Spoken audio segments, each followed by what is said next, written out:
j'ai suivi là tout à l'heure et Rodrigue là, a fait fort de le relever, c'est-à-dire que vous avez soutenu Ouattara et vous l'avez dit d'ailleurs tout à l'heure. Et vous avez... Je le soutiens. Non, j'ai bien suivi. Vraiment, j'ai bien suivi. J'ai bien suivi. Alors, si vous fallait choisir entre Babo et Ouattara... Les jeux fermés, vous connaissez? C'est Ouattara? Bien sûr. Qui est le plus patriote des deux? C'est Ouattara. C'est Ouattara? Oui. Les raisons? Les raisons, c'est que le président Laurent Gbagbo, présenté comme étant un patriote, un panafricain, a renouvelé tous les contrats de Bouygues et de Bolloré. Tout il a donné aux Français. Le pétrole découvert en Côte d'Ivoire récemment, monsieur, qui nous met au même niveau que Dubaï. Le président Ouattara ne l'a pas donné à la France, à des Hollandais. Le président Emmanuel Macron est le petit en matière d'études du président Ouattara. Ils n'ont pas le même niveau intellectuel, ni la même expérience professionnelle. Donc lorsqu'il parle en tant que des chefs à chefs. Sur le plateau de Canal 2 International à son arrivée au Cameroun, le général Camille Makrosso affirme son soutien sans équivoque au président Alassane Dramane Ouattara. Ce qui semblait être une prise de position maîtrisée se transforme rapidement en confrontation. Face aux questions incisives des journalistes, le général se retrouve déstabilisé et la séquence tourne en une sorte d'humiliation publique. Mesdames, Messieurs, bonjour, bonsoir, tout dépend de l'heure à laquelle vous regardez cette vidéo. Bienvenue sur ActuBuzz, la chaîne qui parle à la diaspora africaine. Regardez la vidéo jusqu'à la fin et surtout abonnez-vous pour rester au cœur de l'actualité. Alors, je m'en vais comme ça vous parler. Moi, je ne connais pas très bien la Côte d'Ivoire, mais le conflit qu'il y a eu, puisque c'est de là qu'on est parti, entre les Camerounais et les Ivoiriens, m'a inspiré deux ou trois petites choses. Je me suis dit, quand il m'a envoyé cette affaire, j'ai un peu regardé deux ou trois choses. Je me suis dit, est-ce que ces gens connaissent vraiment la Côte d'Ivoire? Est-ce qu'ils connaissent le Cameroun? C'est un petit jeu auquel vous et moi on va se prêter. Vous connaissez votre pays? Je connais mon pays. L'histoire de votre pays? Oui, ce qu'on a appris, je pourrais le dire, à l'école, et puis quand même, j'ai vécu en Côte d'Ivoire. Que vous rappelle 1843? Non, ça je ne me rappelle pas. C'est la date du premier protectorat de la France sur votre pays, Côte d'Ivoire. 1893, ça vous dit quelque chose? Voilà. C'est la date où votre pays est devenu une colonie française. 1893. Voilà. Vous connaissez? Encore CM1.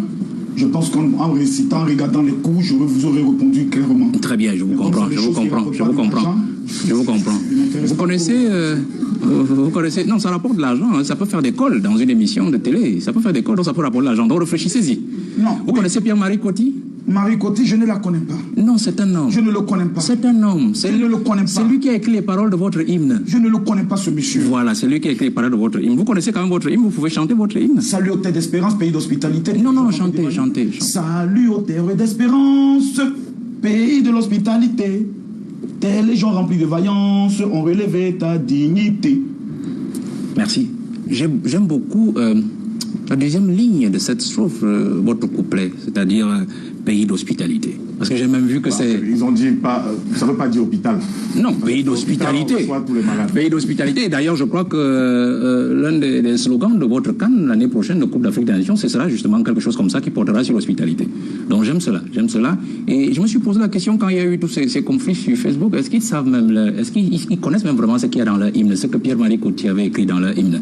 Et je me rends compte que vous chantez bien votre hymne, même si vous ne connaissez pas qui l'a inventé. Alors, rassurez-moi, monsieur, vous avez parlé de plusieurs sujets, on va rentrer au fur et à mesure. Samuel Eto'o, ça m'intéresse. Vous savez que c'est un jeune? Pour moi, un jeune à partir de 30 ans n'est plus jeune. Bon, disons que... Pour moi, ma philosophie, à partir de 30 ans, j'aime l'appeler monsieur. Non, monsieur et jeune, c'est deux choses différentes. Bon, considérons le jeune entre guillemets. On s'est compris, on s'est compris. Ok, pour moi, il n'est pas jeune. On s'est compris. À 43 ans, même quand on me dit que je suis jeune, ça me choque. Je m'estime déjà un peu vieux. Ah non, on s'est compris. J'aimerais avoir comme 25 ans. On s'est compris. Vous avez dit tout à l'heure, vous savez qu'il est président d'Africa Foot. Il est président d'Africa Foot? Oui. Vous pouvez faire une prophétie en direct, là, sur Samuel Eto'o. Il restera ou il ne restera pas? Non, vous êtes pasteur, je parle au pasteur. Non, les prophéties ne fonctionnent pas comme ceci. Ça fonctionne comment? Non, les prophéties, ce n'est pas moi, tu peux venir sur un plateau pour vous dire Dieu me dit que Samuel Eto'o restera et autres. Non, ça ne fonctionne pas ici. Est-ce considérez que j'ai apporté une blessure? Je prends le soin de vous dire une chose. Si Samuel Eto'o ne reste pas à la tête de l'Africa Foot, ça serait la plus grande humiliation pour le Cameroun. J'ai la prophétie. Ça veut dire qu'en fait, vous venez d'avoir qu'il n'y sera pas. Pour longtemps. Non. Je le dis, c'est maintenant vous, votre responsabilité en tant que Camerounais, de pouvoir maintenir quelqu'un qui détient le plus puissant carnet d'adresse dans le domaine du football. C'est votre responsabilité. Perdre un tel homme, ce serait convaincre et ce serait nous montrer aux yeux du monde entier que nous pouvons avoir des braves fils de ce pays capables de faire changer les choses. J'ai ma prophétie. Non, je ne pense pas que ce soit une prophétie. Et je déteste les thèmes prophétiques. Parce que la prophétie et le prophétique est quelque chose de sérieux. Ça veut dire Dieu dit. Or là, ce n'est pas Dieu qui dit. C'est Makosso qui vous dit. La femme, la fille patriotique, fait croire qu'on est patriote. Et puis renouveler. Voyons l'armée française tuer des citoyens et dire ce n'est pas la France qui attaque la Côte d'Ivoire pendant que tout le monde voit la France nous attaquer. Pour moi, j'estime que tu n'es pas patriote. Alors, je suis très content parce que vous êtes entré dans cet élément-là. La société hollandaise dont vous parlez, on va taire le nom. Mais elle est détenue à 65% par une entreprise française. Donc, en fait, Ouattara donne aux Français. Donnez-moi le nom. Non, j'ai dit on ne donnera pas le nom. Non, je veux que vous me donnez le nom. Non, on ne donnera pas le nom. Non, c'est important. Vous irez vérifier. Qui avait évoqué la société hollandaise. Mais non, vous savez, c'est important. Donc, ça veut dire qu'il connaît le nom. Non, vous savez, vous savez, le nom. C'est bien facile souvent par les politiques au Camerounais de souvent donner des chiffres. C'est très facile. Moi, souvent, je vous les écoute sur la politique de la Côte d'Ivoire, qui donnent souvent des informations, mais des informations gauches.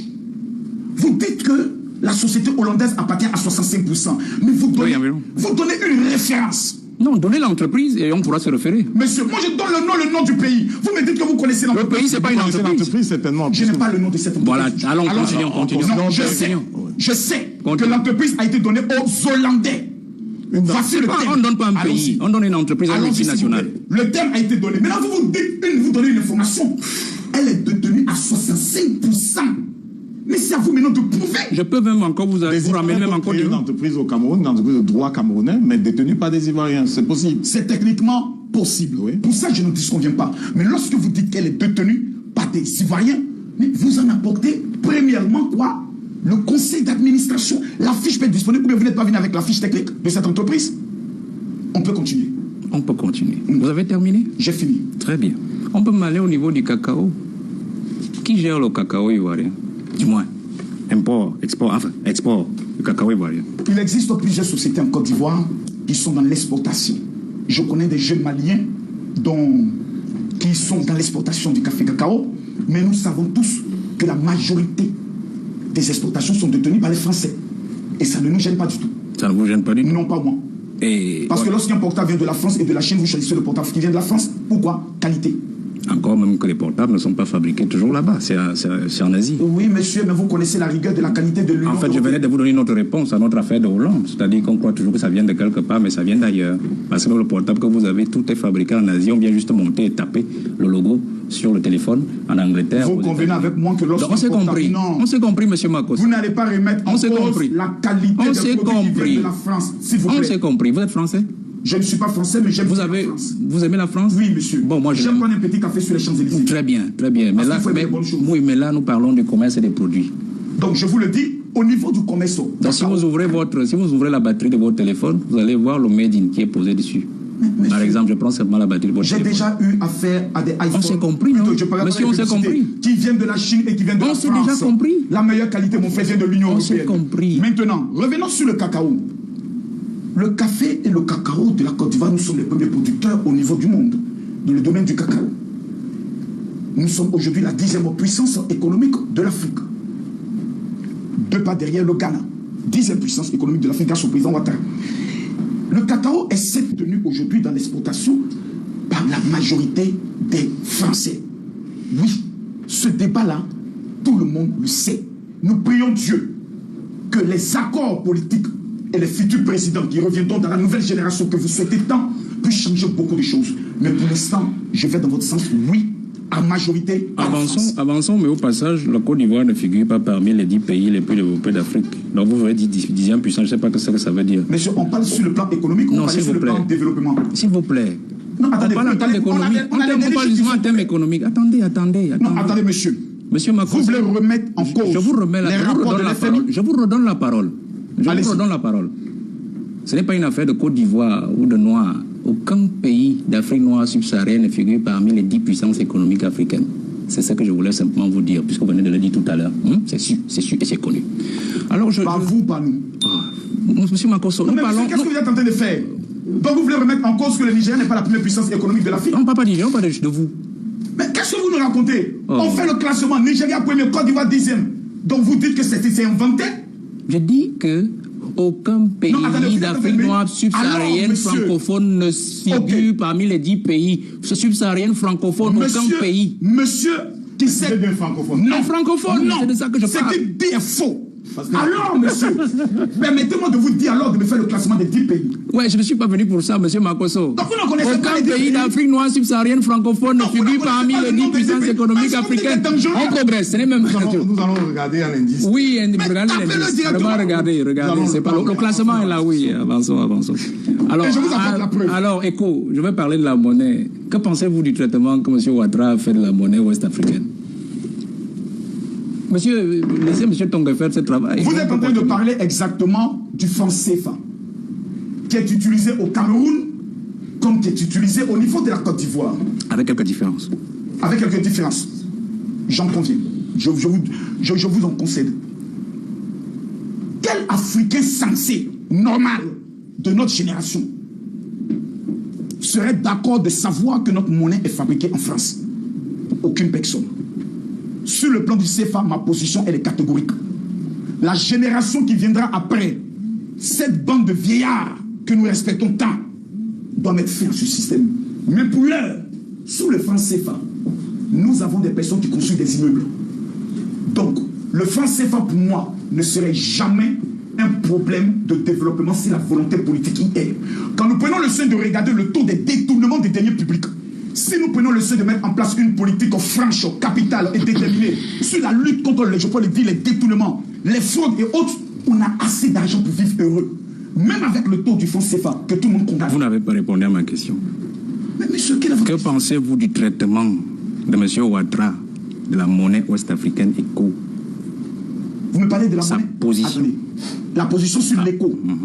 Vous savez tous que l'ECO n'a même pas encore démarré. Oui, que pensez-vous de sa position? Je ne suis pas pour l'ECO. Pour la simple raison qu'on a l'impression qu'on change de veste. Vrai qu'on met encore quelques éléments en disant que les représentants de la France n'y seront pas introduits, mais nous savons tous que c'est une belle organisation d'une escroquerie bien organisée.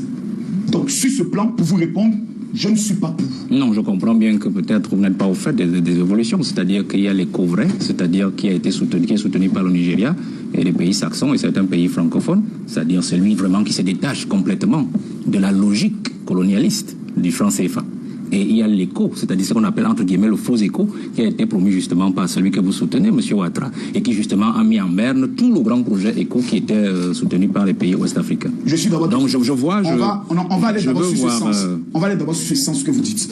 Lorsque je suis le président de la République de la Côte d'Ivoire et que des pays anglophones souhaitent entrer dans notre monnaie, je défends l'intérêt de qui d'abord?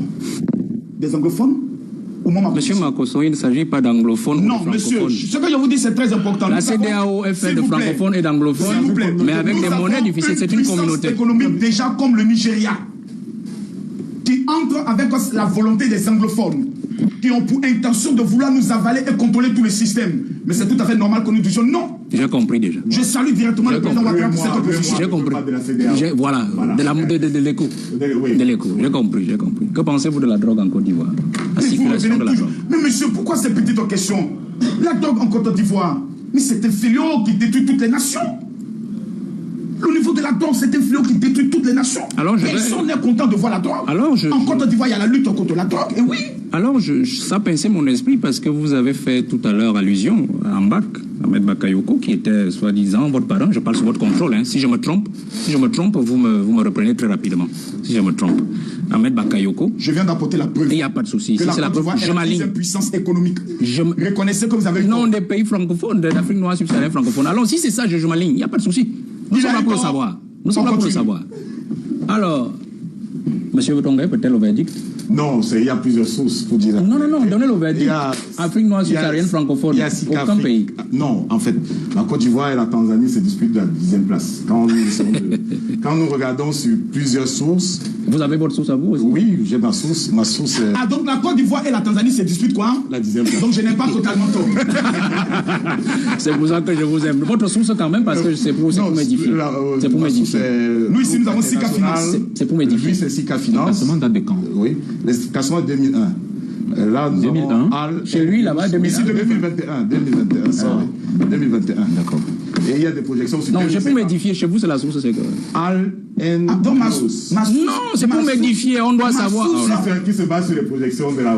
Oh my God. Classement mondial. C'est la 10e aussi. C'est les classements mondiaux. C'est la 10e aussi. Le classement africain. Voilà. De ce classement-là. Voilà. Sur la perspective en 2050, on classe la Côte d'Ivoire et la Tanzanie à peu près au même moment. Très bien, ça veut dire en que... 2050, faites-moi confiance, nous ferons partie des 5 premières puissances. Ça veut dire que je m'aligne, M. Makosso. Merci. Parfaitement raison. Alors maintenant, sur ActuBuzz, votre source incontournable pour décrypter l'actualité africaine et ses enjeux globaux.